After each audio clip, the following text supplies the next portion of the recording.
कहानी को पूरा समझने के लिए कहानी के पिछले सभी भागों को ज़रूर देखें। उसका लिंक मैं आप लोगों को डिस्क्रिप्शन बॉक्स में दे दूंगी और साथ में कमेंट बॉक्स में पिन भी कर दूंगी, तो आप वहां से भी जाकर देख सकते हैं।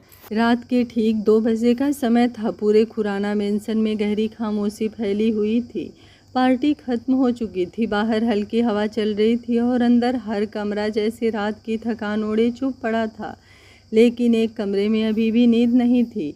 विक्रम जी अपने कमरे में अकेले बैठे थे। सामने टेबल पर रखा फ़ोन उनके हाथ में था और उनके चेहरे पर वही ठंडा नियंत्रित भाव था जिसे देखकर कोई भी समझ नहीं पाता था कि उनके दिमाग में क्या चल रहा है। उन्होंने फ़ोन कान से लगाया और धीमी लेकिन सख्त आवाज़ में कहा, मुझे कल हर हालत में मेरा कल ही काम हो जाना चाहिए।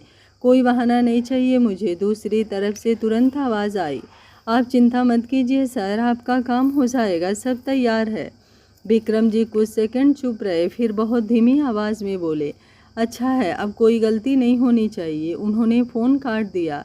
कुछ पल तक फ़ोन को हाथ में घुमाते रहे और फिर उनके होठों पर एक धीमी खतरनाक मुस्कान आ गई।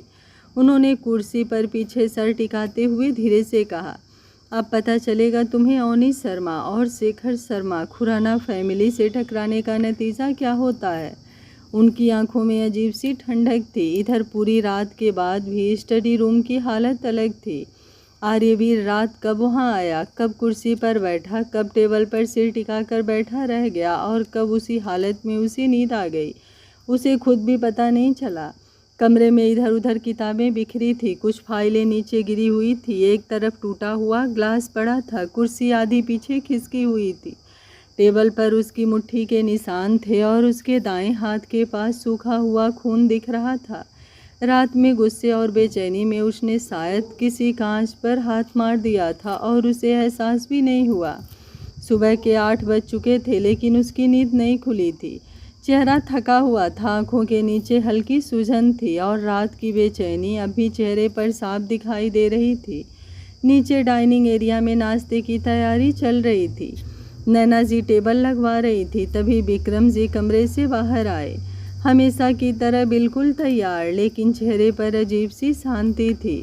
उन्होंने कुर्सी खींच कर बैठते हुए पूछा, आर्यवीर नहीं आया अभी तक? नैना जी ने बिना ज़्यादा सोचे कहा, नहीं, शायद अभी उठा नहीं होगा, कल पार्टी भी देर तक चली, थक गया होगा। विक्रम जी कुछ सेकंड तक उन्हें देखते रहे, फिर बिल्कुल सपाट अंदाज में बोले, मैं स्टडी रूम में जा रहा हूँ, मेरा चाय नाश्ता वहीं भिजवा दीजिएगा। वैसे भी आज उस लड़की की शक्ल देखने का मन नहीं है मेरा, इसलिए यहाँ उसके साथ टेबल पर नहीं बैठ पाऊँगा। नैना जी ने थोड़ा हैरान होकर उनकी तरफ देखा लेकिन कुछ बोली नहीं। विक्रम जी उठे और सीधे स्टडी रूम की तरफ चले गए। उन्होंने दरवाज़ा खोला और अंदर आते ही कुछ सेकंड के लिए रुक गए। सामने आर्यवीर उसी हालत में बैठा था, सिर टेबल पर रखा हुआ। कमरा बिखरा पड़ा था, फर्श पर टूटे कांच के टुकड़े थे, टेबल के किनारे सूखे खून के निशान थे, हाथ पर गहरा कट था जिसकी तरफ उसने ध्यान तक नहीं दिया था। विक्रम जी ने कुछ देर उसे देखा, फिर उनके चेहरे पर वही धीमी खतरनाक मुस्कान लौट आई। उन्होंने पूरे कमरे को देखा, फिर आर्यवीर को, और बिना कुछ कहे वापस बाहर निकल गए। नीचे आकर फिर से अपनी कुर्सी पर बैठ गए। कुछ देर बाद नैना जी किचन से बाहर आई। उन्होंने देखा कि विक्रम जी वापस आ गए हैं। वो हल्की मुस्कान के साथ बोली, क्या हुआ? चलिए, कुछ तो अच्छा हुआ, मैं आपका चाय नाश्ता यहीं दे रही हूँ। विक्रम जी धीरे से हंसे। उनकी हंसी में गर्माहट नहीं थी। उन्होंने कहा, मुझे यकीन नहीं आ रहा है कि आपके बेटे की ये हालत है। नैना जी ने भौहें सिकोड़ ली। मतलब? विक्रम जी कुर्सी पर पीछे टिके और बोले, जाकर देखिए स्टडी रूम की हालत, देखिए किस हाल में सोया हुआ है आपका बेटा। टेबल का कांच टूटा पड़ा है, उसके हाथ में कितना गहरा कट लगा है, ब्लड बहकर सूख चुका है, लेकिन उसे फर्क तक नहीं पड़ा। आपको लग रहा था ना कि वो लड़की आपके बेटे की ज़िंदगी में खुशियाँ लेकर आएगी, लेकिन देखिए आपके बेटे ने अपनी क्या हालत बना ली है। वो रुके नहीं और आगे बोले, कल उसकी बीवी का जन्मदिन था, उसने अपनी बीवी के लिए कितनी मेहनत से सरप्राइज पार्टी रखी, पूरे घर को सजवाया था, सब कुछ अच्छा करने की कोशिश की, लेकिन आखिर उसे मिला क्या? रात भर अपने ही कमरे से बाहर बैठकर स्टडी रूम में खुद को इस हालत में पहुंचा लिया, घर का सामान तोड़ दिया, खुद को चोट पहुंचा ली और अब जाकर स्टडी रूम में पड़ा है। यही देखना चाहती थी ना आप? नैना जी का चेहरा धीरे धीरे उतरने लगा। उन्होंने धीमी आवाज़ में कहा, आपको कोई गलतफहमी हुई है। अवनी और आर्यवीर के बीच सब ठीक है। कल सब कितना अच्छा था। विक्रम जी हल्का सा हंसे। आप अंधी हो गई हैं अपनी बहू के प्यार में। जाइए, जाकर अपने बेटे की हालत देखिए, तब समझ आएगा कि वो लड़की किस हद तक आपके बेटे के दिमाग पर असर डाल चुकी है।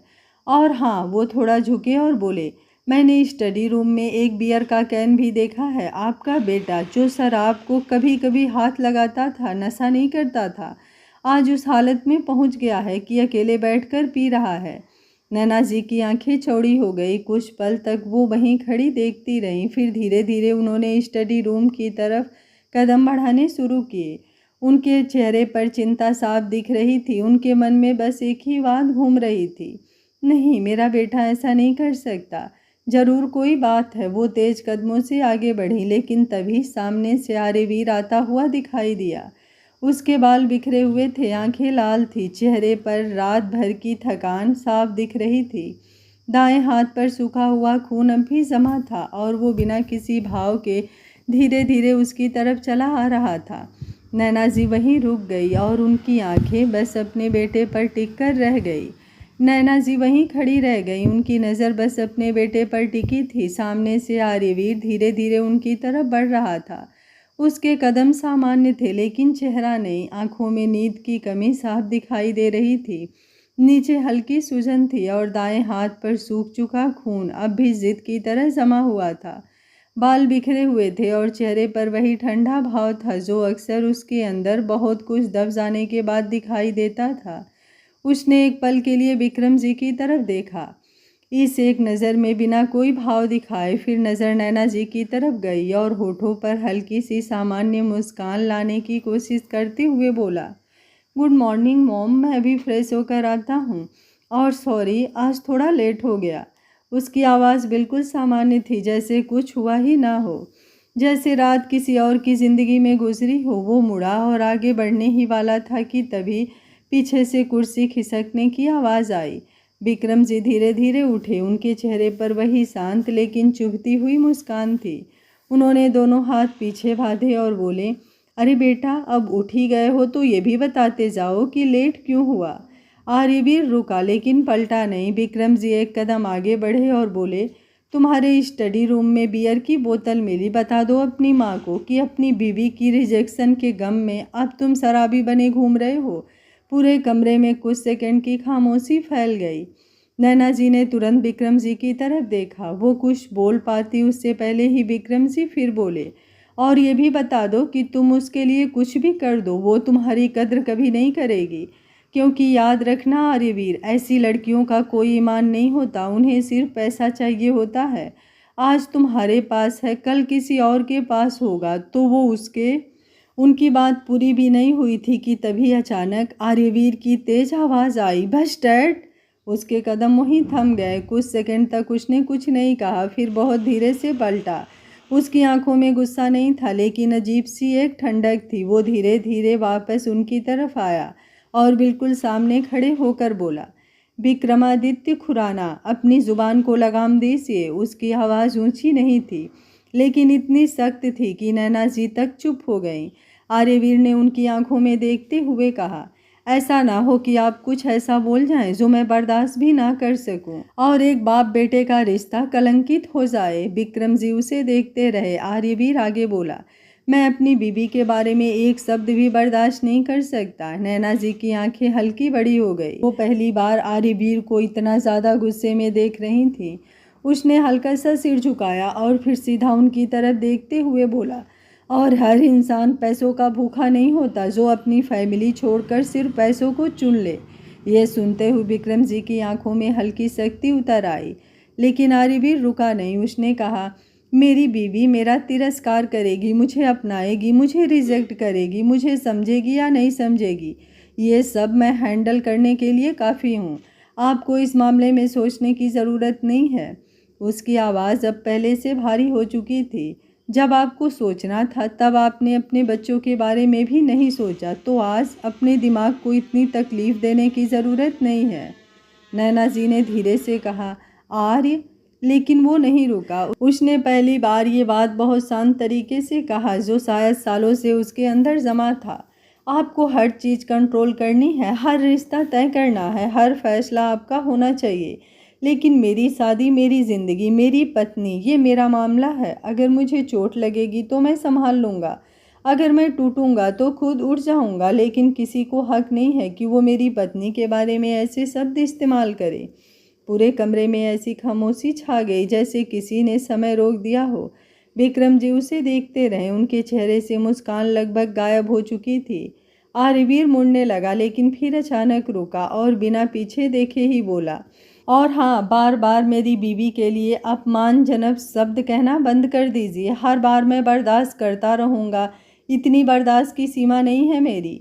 उसने ये कहा और बिना किसी का जवाब का इंतज़ार किए सीढ़ियों की तरफ बढ़ गया। तभी ऊपर से कदमों की आवाज़ आई। राजवीर तैयार होकर नीचे आ रहा था। उसने नीचे आते हुए आखिरी कुछ बातें सुन ली थी। वो सीढ़ियों पर रुक गया। उसकी नज़रें पहले आर्यवीर पर गईं, फिर विक्रम जी पर, फिर नैना जी पर। उसने माहौल समझने की कोशिश की, लेकिन कुछ बोला नहीं। आर्यवीर उसके पास से गुजरा। राजवीर ने उसे देखा, उसके हाथ पर सूखा हुआ खून देखा, लेकिन आर्यवीर बिना रुके ऊपर चला गया। उसके कदम तेज थे, जैसे वो वहाँ एक सेकंड भी नहीं रुकना चाहता था। राजवीर धीरे से नीचे आया और जाकर नैना जी के पास खड़ा हो गया। उसने धीमे से पूछा, क्या हुआ? लेकिन नैना जी ने कोई जवाब नहीं दिया। उनकी नज़रें बस ऊपर जाती सीढ़ियों पर थी। तभी विक्रम जी ने धीमे से हंसते हुए उनकी तरफ देखा। उनकी हंसी में तंज था। उन्होंने कहा, देख रही हैं आप अपने बेटे को? नैना जी ने उनकी तरफ देखा। विक्रम जी फिर बोले, बीबी ने जलील करके कमरे से बाहर निकाल दिया, फिर भी इसकी अकड़ नहीं गई। नैना जी कुछ सेकंड तक उन्हें देखती रहीं, फिर उन्होंने बहुत धीरे लेकिन साफ आवाज़ में बोली, क्या हो गया है आपको विक्रम? विक्रम जी चुप रहे। नैना जी आगे बोली, क्या प्रॉब्लम है आपको उस लड़की से? उनकी आवाज़ में पहली बार सवाल था। हर हस्बैंड वाइफ के बीच में प्रॉब्लम्स होती है। अगर उनके बीच कुछ हो गया तो कोई बड़ी बात तो नहीं हो गई। क्या हम कभी अलग अलग कमरों में नहीं रहे? क्या हमारी कभी लड़ाई नहीं हुई? विक्रम जी का चेहरा सख्त हो गया। नैना जी फिर बोली, लेकिन आपने तो फैसला ही कर लिया है कि हर चीज़ की वजह वही लड़की है। क्यों? ऐसा क्यों? जिस कंडीशन में आर्य ने उस लड़की से शादी की है वो भी तो गलत है। ऐसे में हम क्या ही उम्मीद कर सकते हैं कि वो एकाएक इस रिश्ते को मान दे लेगी? क्यों? ऐसा क्यों? विक्रम जी धीरे से उनकी तरफ मुड़े। कुछ सेकंड तक उन्हें देखते रहे, फिर बहुत शांत आवाज़ में बोले, क्योंकि ना वो लड़की मुझे पसंद है और ना ही उसका खानदान। ये सुनकर राजवीर ने भी उनकी तरफ देखा। विक्रम जी आगे बोले, बस कुछ दिन की बात है, वो लड़की और उसका खानदान मेरे बेटी की ज़िंदगी से बाहर होगा। नैना जी के चेहरे का रंग बदल गया। उन्होंने धीमे से कहा, आप क्या कह रहे हैं? विक्रम जी ने उनकी तरफ देखकर कहा, जो कहा वही होगा। उनकी आंखों में अजीब सी ठंडक थी। और मैं ऐसा करके रहूँगा। ये कहकर उन्होंने कुर्सी पीछे की, अपना कोट ठीक किया और बिना पीछे की तरफ देखे बाहर की तरफ बढ़ गए। नैना जी वहीं खड़ी रह गई। राजवीर ने उनकी तरफ देखा। उनके चेहरे पर चिंता थी, लेकिन उससे ज़्यादा कुछ और। जैसे पहली बार उन्हें महसूस हुआ हो कि बात सिर्फ एक नई बहू को पसंद करने की नहीं है, कुछ और है। कुछ ऐसा है जो अब धीरे धीरे सामने आने वाला है। ऊपर कमरे में जाते हुए आर्यवीर ने दरवाज़ा बंद किया और नीचे खड़ी नैना जी बस एक बार उस बंद दरवाजे को देखती रह गईं। नीचे डाइनिंग एरिया में फैली हुई खामोशी अभी पूरी तरह टूटी भी नहीं थी कि विक्रम जी के कदम बाहर की तरफ बढ़ चुके थे। नैना जी अब भी वहीं खड़ी थी और राजवीर उनके पास खड़ा सब समझने की कोशिश कर रहा था। तभी ऊपर वाले हिस्से से धीरे धीरे कदमों की आवाज़ आई। दिग्विजय जी अपने कमरे से बाहर आए। कुछ देर पहले तक वो अपने कमरे में बैठे शांति से रामायण पढ़ रहे थे। सुबह की आदत थी उनकी, दिन की शुरुआत कुछ देर रामायण पढ़कर और मन को शांत रखकर करना। लेकिन नीचे से आती आवाज़, ऊंचे होते शब्द और माहौल की बेचैनी ने उनका ध्यान रामायण से हटा दिया था। उन्होंने रामायण बंद की, चश्मा उतारा और कुछ देर दरवाजे पर खड़े होकर सुनते रहे। फिर जब उन्हें विक्रम की आखिरी बात सुनाई दी, वो लड़की और उसका खानदान मेरे बेटे की ज़िंदगी से बाहर हो गया, तो उनके चेहरे की शांति थोड़ी गहरी हो गई। वो धीरे धीरे सीढ़ियां उतरकर नीचे आए। उनकी चाल आज भी पहले जैसी स्थिर थी, लेकिन आंखों में उम्र का अनुभव साफ दिख रहा था। उन्होंने देखा विक्रम बाहर जाने के लिए बढ़ रहा था। दिग्विजय जी ने शांत लेकिन भारी आवाज में कहा, विक्रम। उनके एक शब्द पर सबकी नज़र उनकी तरफ चली गई। विक्रम भी रुक गए। कुछ पल तक उन्होंने पीछे मुड़कर नहीं देखा, फिर धीरे से पलटे। दिग्विजय जी उनकी तरफ बढ़े। उनके चेहरे पर गुस्सा नहीं था, लेकिन वो ठहरा था जो अक्सर बहुत कुछ कह जाता है। वो उनके सामने जाकर रुके और बोले, बेटा, आर्य को तुम जानते हो। विक्रम चुप रहे। दिग्विजय जी आगे बोले, और ये भी जानते हो कि तुमने क्या गलती की है जिसकी वजह से आज वो इतना सख्त और ज़िद्दी हो गया है और तुम्हारे सामने इस तरह खड़ा होने लगा है। विक्रम की आंखें थोड़ी सिकुड़ी, लेकिन उन्होंने कुछ नहीं कहा। दिग्विजय जी ने एक लंबी सांस ली और बोले, तुम्हें भी पता है आर्यवीर का स्वभाव ऐसा नहीं था कि वो किसी के साथ भी बदतमीजी करे। वो लड़का तो बचपन से अपने मन की बातें भी दबा लेता था। अगर उसने आज कोई फैसला लिया है, अगर वो अपनी पत्नी के लिए तुम्हारे सामने खड़ा हुआ है, तो इसका मतलब है उसने बहुत सोच समझकर ये फैसला लिया है। उन्होंने कुछ सेकंड रुक कर विक्रम को देखा और फिर बोले, हर बात में अपने फैसले मत थोपो बेटा। उसके फैसले का अपमान करके बार बार अपने और उसके बीच की खाई मत बढ़ाओ। रिश्ते आवाज़ उठाने से नहीं टूटते, लेकिन बार बार अनसुना करने से ज़रूर टूट जाते हैं। पूरे हाल में सन्नाटा था। दिग्विजय जी की आवाज़ अब और धीमी हो गई, और उसकी ज़िंदगी में भी शांति रहने दो और खुद भी शांति से रहो। विक्रम कुछ पल तक उन्हें देखते रहे, फिर हल्का सा मुस्कुराए, लेकिन उस मुस्कान में अपनापन नहीं था। उन्होंने कहा, पापा, मैं कुछ नहीं जानता, बस इतना जानता हूँ कि वो लड़की मेरे बेटे की ज़िंदगी में नहीं रहेगी। वो सही नहीं है मेरे बेटे के लिए। दिग्विजय जी ने कुछ नहीं कहा। विक्रम ने आगे कहा, आज नहीं तो कल, लेकिन ये होगा ज़रूर। इतना कहकर वो मुड़े और बाहर की तरफ बढ़ने लगे। दिग्विजय जी उन्हें जाते हुए देखते रहे। उनकी आंखों में नाराज़गी थी। उन्होंने धीरे से लेकिन साफ आवाज़ में कहा, विक्रम, ऐसा ना हो कि समय निकल जाने पर तुम्हें पछताने के अलावा और कुछ हासिल ना हो। विक्रम रुके नहीं। उसने जैसे वो बात सुनी ही नहीं, बिना पीछे देखे बाहर निकल गए। दरवाज़ा बंद होने की आवाज़ पूरे घर में गूंज उठी।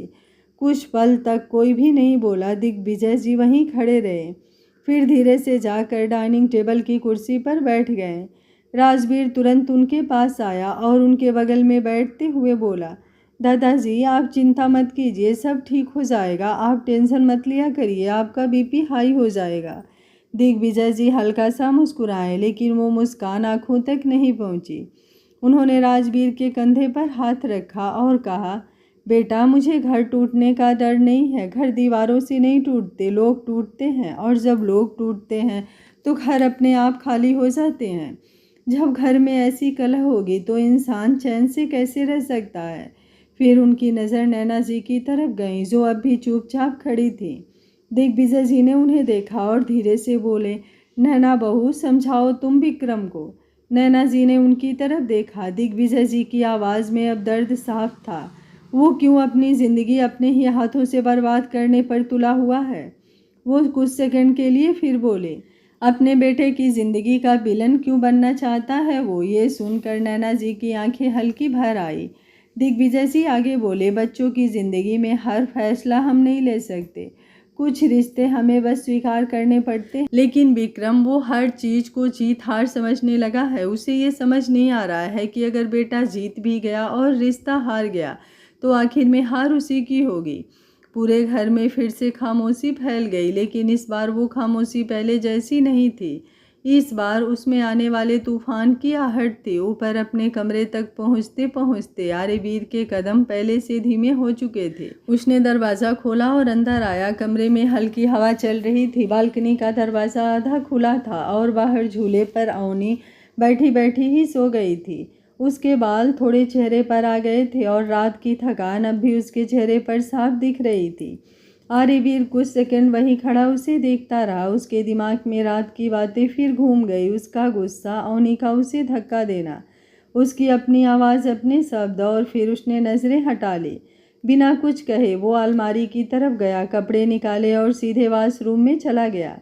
कुछ देर बाद जब वो बाहर आया तो जल्दी जल्दी तैयार होने लगा। तभी झूले पर बैठी अवनी की आंखें धीरे धीरे खुली। पहले तो उसे समझ ही नहीं आया कि सुबह हो चुकी है। फिर उसकी नज़र सामने गई।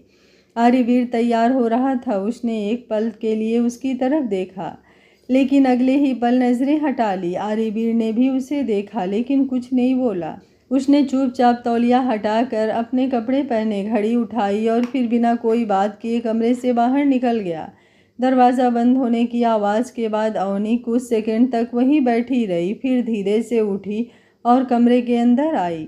उसने अलमारी खोली, अपने कपड़े निकाले और बाथरूम की तरफ बढ़ते हुए मन ही मन सोचा, आज ये अकड़ की दुकान इतना चुपचाप क्यों है? आर्यवीर सिंह खुराना के नाम का जाप क्यों नहीं कर रहा है? आर्यवीर सिंह खुराना वो, आर्यवीर सिंह खुराना वो। कल रात तो जैसे दुनिया का सारा गुस्सा इसी के अंदर था। वो कुछ पल रुकी, फिर खुद ही सर झटक दिया, छोड़ो मुझे क्या मतलब। लेकिन अगले ही पल उसका मन फिर उसी की तरफ चला गया। सुबह का उसका चुप रहना, एक बार भी बहस ना करना, उसकी तरफ ना देखना, जाने क्यों उसे अजीब लग रहा था। उसने खुद को टोका और बाथरूम में चली गई। कुछ देर बाद तैयार होकर वो नीचे आई। नीचे डाइनिंग टेबल पर सब बैठे थे। माहौल सामान्य दिख रहा था, लेकिन अंदर कोई खामोशी अलग थी। आर्यवीर पहले से बैठा नाश्ता कर रहा था। वो आज असामान्य रूप से शांत था, ना किसी से ज़्यादा बात, ना कोई प्रतिक्रिया। अवनी जाकर चुपचाप अपनी कुर्सी पर बैठ गई। उसने सोचा शायद वो कुछ कहेगा, लेकिन ऐसा कुछ नहीं हुआ। आर्यवीर ने प्लेट एक तरफ रखते हुए उठकर राजवीर की तरफ देखा और बोला, राज, अपनी भाभी को कॉलेज छोड़ देना और समय से लेकर भी आ जाना, मुझे कुछ काम है। उसने वो बात ऐसे कही जैसे बस जानकारी दे रहा हो। उसने एक बार भी अवनी की तरफ नहीं देखा। इतना कहकर वो बाहर जाने लगा। तभी नैना जी ने उसे रोकते हुए कहा, लेकिन बेटा तुम अवनी को लेकर। आर्यवीर ने उनकी बात बीच में ही रोक दी। उसने हल्की सांस ली और बोला, प्लीज़ मॉम, मुझे ऑफिस जाना है। उसकी आवाज़ में थकान थी, बहस नहीं। नैना जी कुछ सेकंड उसे देखती रहीं और समझ गईं कि वो इस पल कुछ भी बात नहीं करना चाहता। उन्होंने कुछ नहीं कहा। आर्यवीर बिना पीछे देखे बाहर चला गया। अवनी उसकी जाती हुई पीठ को कुछ सेकंड तक देखती रह गई। उसे समझ नहीं आया कि उसे राहत महसूस हो रही थी या अजीब। थोड़ी देर बाद राजवीर भी तैयार हो गया और दोनों कॉलेज के लिए निकल गए। गाड़ी में हमेशा की तरह राजवीर का मूड हल्का था। वो रास्ते भर बातें करता जा रहा था। भाभी, कल की पार्टी आपको पसंद आई? सच बोलूं तो आपने बहुत अच्छा डांस किया। मुझे तो पता ही नहीं था आप इतना अच्छा डांस भी करती हैं। अवनी ने हल्की मुस्कान दी, लेकिन जवाब नहीं दिया। राजवीर ने फिर कहा, और भाभी एक बात बताओ, मेरे खड़ूस भाई ने आपको कोई गिफ्ट दिया या नहीं? लेकिन अवनी को जैसे उसकी आवाज़ सुनाई ही नहीं दे रही थी। उसका दिमाग कहीं और था। उसे सुबह का आर्यवीर का व्यवहार याद आ रहा था, उसका कुछ ना कहना, रात का झगड़ा याद आ रहा था, उसे अपना गुस्सा याद आ रहा था, वो पल जब उसने उसे धक्का दिया था। और फिर उसे वो बात याद आ गई जिसने उसे सबसे ज़्यादा परेशान किया था, सीमा पार हो जाने का एहसास, उसकी ज़बरदस्ती की किस। उसने आंखें बंद कर ली। उसने ऐसा कुछ चाहा नहीं था। उसे गुस्सा आ गया था। उसने खुद को बचाने के लिए उसे दूर किया था, लेकिन उसके बाद जो हुआ उससे वो अब भी सहज नहीं थी। वो ये सब नहीं चाहती थी। वो चुप बैठी रही। राजवीर फिर बोला, भाभी आपने बताया नहीं, गिफ्ट मिला या नहीं? इस बार अवनी अपने ख्यालों से बाहर आई। उसने खिड़की से बाहर देखा और मन ही मन कड़वी हंसी आई। गिफ्ट? कुछ देर बाद कॉलेज आ गया। गाड़ी रुकी। राजवीर ने मुस्कुराते हुए कहा, ठीक है भाभी, अच्छे से क्लास करना, वापस लेने आ जाऊंगा। अवनी ने सिर हिलाया, बाहर उतरी और कॉलेज की तरफ बढ़ गई। लेकिन उसके कदम आगे बढ़ ही रहे थे और दिमाग कभी पीछे कहीं अटका हुआ था। कॉलेज पहुंचने के बाद अवनी ने जैसे ही कैंपस के अंदर कदम रखा, उसे लगा आज का दिन किसी तरह निकालना है। रात की बातें अब भी उसके दिमाग में घूम रही थी। सुबह का आर्यवीर, उसका एकदम चुप हो जाना, बिना कुछ कहे निकल जाना, यह सब उसे परेशान तो कर रहा था, लेकिन वो खुद को बार बार समझा रही थी कि उसे फ़र्क नहीं पड़ना चाहिए। वो धीरे धीरे अपनी क्लास की तरफ बढ़ रही थी। तभी उसके फ़ोन की रिंग बिजी। उसने बिना ध्यान दिए फ़ोन निकाला। स्क्रीन पर एक अनजान नंबर था। उसने कुछ सेकंड देखा और फिर कॉल उठा ली। हेलो। दूसरी तरफ से एक प्रोफेशनल लेकिन सख्त आवाज़ आई। क्या आप मिस अवनी शर्मा बोल रही हैं? अवनी ने हल्का सा सिर हिलाते हुए कहा, जी बोल रही हूँ। सामने से आवाज़ आई, मैं सिंघानिया ग्रुप्स ऑफ कंपनीज के लीगल डिपार्टमेंट से बात कर रहा हूँ। क्या आप मिस्टर शेखर शर्मा की बेटी हैं? अवनी थोड़ा हैरान हुई। इस तरह कभी उससे पापा की कंपनी से फ़ोन नहीं आया, लेकिन वो बोली, जी क्या हुआ? कुछ सेकंड चुप्पी रही, फिर सामने से कहा गया, हमें अफसोस है लेकिन आपके पिता के खिलाफ कंपनी के फाइनेंशियल रिकॉर्ड में गंभीर अनियमितता मिलने के साथ शिकायत दर्ज की गई है। शुरुआती जांच में लगभग 50 लाख रुपए के वित्तीय घोटाले और फंड मिसमैनेजमेंट का मामला सामने आया है। पुलिस कार्रवाई हो चुकी है। अवनी कुछ सेकंड तक कुछ समझ ही नहीं पाई।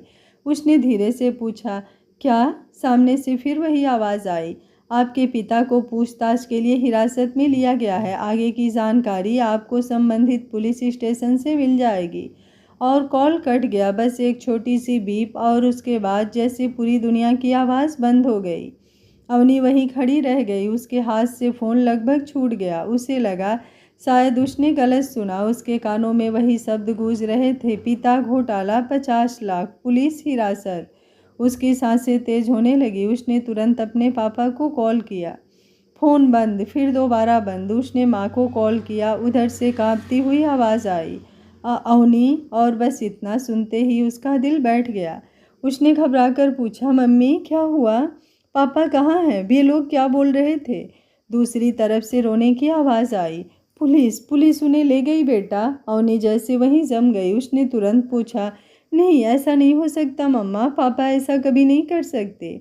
मम्मी आप रोइए मत, मैं आ रही हूँ। उसने फ़ोन काट दिया। उसके हाथ कांप रहे थे। आंखों के सामने सब धुंधला लगने लगा। उसके दिमाग में बस अपने पापा का चेहरा आ रहा था, वही शेखर शर्मा जिन्होंने ज़िंदगी भर उसे एक बात सिखाई थी, गलत पैसे से कभी घर नहीं बनता। जो हर महीने अपना हिसाब लिख कर अपनी इज्जत की कमाई से खर्चा चलाते थे, जो ज़रूरत पड़ने पर खुद खर्च कम कर देते थे लेकिन कभी किसी का हक नहीं लेते थे, वही इंसान। और घोटाला, 50 लाख, नहीं नहीं ये हो ही नहीं सकता। उसने तुरंत कॉलेज से बाहर निकलकर सड़क पर पहला ऑटो रोका। पुलिस स्टेशन चलिए जल्दी। उसकी आवाज़ कांप रही थी। पूरे रास्ते उसका दिल तेजी से धड़क रहा था। उसने बार बार फ़ोन देखा, बार बार पापा को कॉल किया, कोई जवाब नहीं आया। उसके दिमाग में एक के बाद एक बातें आने लगी, कुछ गलती हुई होगी, कुछ गलतफहमी होगी, पापा समझा देंगे, सब ठीक हो जाएगा। लेकिन दिल मान ही नहीं रहा था। पुलिस स्टेशन पहुंचते ही वो लगभग भागते हुए अंदर गई। वहां लोगों की आवाज़ें, कागज़ों की आवाज़ें, पुलिस वालों का आना जाना, सब कुछ उसके लिए धुंधला था। उसने घबराकर पूछा, शेखर शर्मा कहाँ है? मैं उनकी बेटी हूँ, एक पुलिस कर्मचारी ने फाइल दिखाते हुए पूछा। आप अवनी शर्मा हैं? उसने तुरंत कहा। उसने सामने रखी फाइल पलटी और बोला, कंपनी की शिकायत पर केस दर्ज हुआ है। आरोप है कि अकाउंट से लगभग 50 लाख रुपए का गलत ट्रांसफ़र और रिकॉर्ड में गड़बड़ी की गई है। सीधा कहा जाए तो घोटाला है, जांच चल रही है। अवनी ने सिर हिलाया। नहीं नहीं आप गलत बोल रही हैं, मेरे पापा ऐसा नहीं कर सकते, आप उन्हें जानते नहीं हैं। तभी उसकी नज़र दूर गई और वहाँ एक कुर्सी पर बैठे शेखर शर्मा दिखाई दिए। उनके हाथों में हथकड़ी नहीं थी, लेकिन दो पुलिस वाले पास खड़े थे। उनका चेहरा थका हुआ था, आंखें नीची थी, लेकिन उनमें शर्म नहीं थी, बस टुटन थी। अवनी उन्हें देखते ही भागकर वहां पहुंची। पापा, शेखर शर्मा ने सिर उठाया। जैसे ही उन्होंने अपनी बेटी को देखा, उनकी आंखें भर आई। उन्होंने तुरंत कहा, अवनी मैंने कुछ नहीं किया बेटा। बस इतना सुनते ही उसकी आंखों से आंसू गिरने लगे। वो उनके सामने बैठ गई और बोली, मुझे पता है पापा, मुझे पता है, आप ऐसा कुछ कर ही नहीं सकते। शेखर शर्मा ने टूटती आवाज़ में कहा, मैंने कोई पैसा नहीं लिया, मुझे समझ नहीं आ रहा ये सब कैसे हुआ, रिकॉर्ड मेरे नाम पर दिखा रहे हैं। अवनी के पैरों तले ज़मीन खिसक चुकी थी। उसे लगा जैसे किसी ने उसकी पूरी दुनिया पकड़कर हिला दी हो। उसने अपने पापा का हाथ पकड़ लिया। उसके दिमाग में बस एक ही बात चल रही थी, जो इंसान पूरी ज़िंदगी ईमानदारी से जिया वो ऐसा कर ही नहीं सकता। लेकिन सामने कागज़ थे, केस था, शिकायत थी और पुलिस स्टेशन की दीवारों के बीच सच और झूठ दोनों एक जैसे दिखाई दे रहे थे। अवनी ने अपने आंखों से आंसू पोंछे और खुद को संभालने की कोशिश की। वो जानती थी कि अगर वो टूट गई तो उसके माँ और पापा दोनों टूट जाएंगे। उसने धीमी लेकिन मजबूत आवाज़ में कहा, पापा आपको कुछ नहीं होगा, मैं हूँ ना, मैं आपको यहाँ से निकाल लूँगी। शेखर शर्मा ने उसकी तरफ देखा, उनकी आंखों में थकान थी, लेकिन बेटी को देखकर जैसे थोड़ा भरोसा लौट आया। उन्होंने बस इतना कहा, बेटा मैंने कुछ नहीं किया। अवनी ने तुरंत सिर हिलाया। मुझे पता है पापा, मुझे किसी सफाई की ज़रूरत नहीं है, आप मेरा गुरूर हैं पापा, मुझे आप पर पूरा भरोसा है। इतना कहकर वो तुरंत उठी और थोड़ा दूर जाकर फ़ोन निकाला। हाथ अब भी कांप रहे थे, लेकिन उसने खुद को मजबूत किया कि दिमाग से काम ले। वो कानून की पढ़ाई कर रही थी, इंटर्नशिप भी कर रही थी। उसे इतना पता था कि सबसे पहले लीगल रिप्रेजेंटेशन चाहिए। उसने तुरंत अपने सीनियर और गाइड एडवोकेट अर्चना बघेल को फ़ोन लगाया। कुछ सेकंड बाद कॉल उठी। हाँ उन्हीं, दूसरी तरफ से सामान्य आवाज़ आई थी, लेकिन अवली की हालत सामान्य नहीं थी। उसने जल्दी जल्दी पूरी बात बताई। कंपनी की शिकायत, FIR, 50 लाख घोटाले का आरोप, पुलिस स्टेशन, पापा की हिरासत। फिर उसने खुद को संभालते हुए कहा, मैम मुझे आपकी हेल्प चाहिए। अगर संभव हो तो बेल एप्लीकेशन की तैयारी करवा दीजिए, मैं अभी सारे डॉक्यूमेंट्स अरेंज करती हूँ। उधर कुछ सेकंड खामोशी रही, फिर अर्चना बघेल की आवाज़ गंभीर हो गई।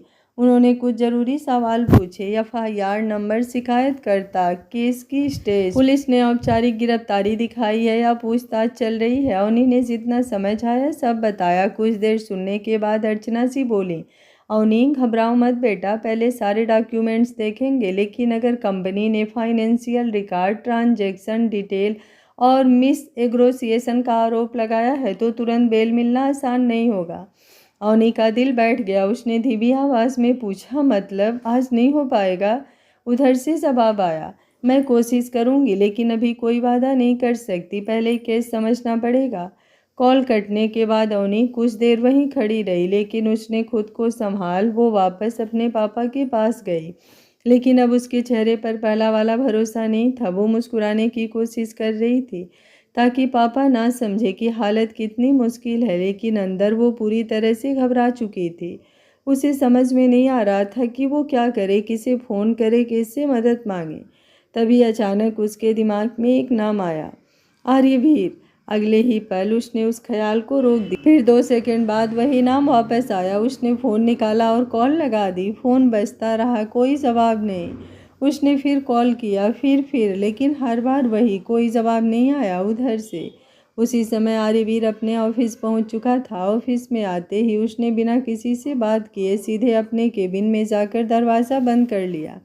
बाहर समीर कुछ बोलना चाहता था, लेकिन आर्यवीर ने सिर्फ इतना कहा, जब तक मैं ना कहूँ कोई अंदर नहीं आएगा। उसने फ़ोन निकाला, साइलेंट किया और ड्रॉवर में डाल दिया।